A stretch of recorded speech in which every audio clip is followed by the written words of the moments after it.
The survey was conducted between 28th of March and 7th April 2015, and with the Garissa attack happening on the 2nd of April, pollsters posed some questions to respondents soon after the attack. The president's popularity, for instance, dropped by 10%. As opposed to 76% of Kenyans who approved of his performance prior to the Garissa attack, only 66% approved his performance after the attack. And asked whether Kenya is generally going the right way, 49% of respondents said Kenya is headed in the wrong direction before the attacks, and that figure changed significantly after the Garissa terror attack. 60% said they felt Kenya is going in the wrong direction. Look what happened now because of Garissa.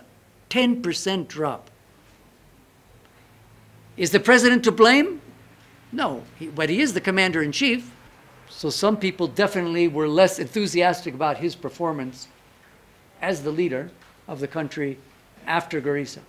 Another dramatic contrast witnessed after the Garissa attack, according to the poll, was how much of a threat the Al-Shabaab terror group is.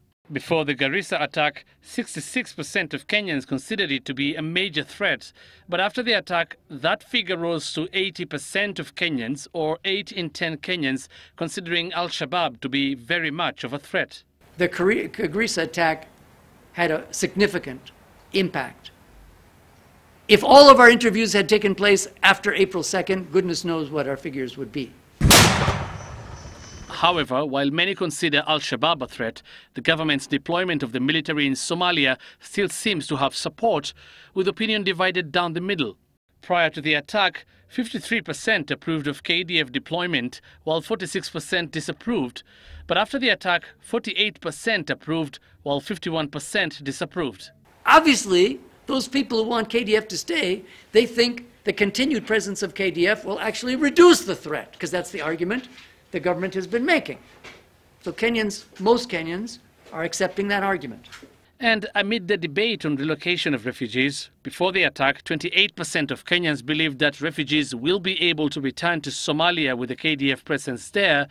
But after the attack, 23% think refugees will be able to return.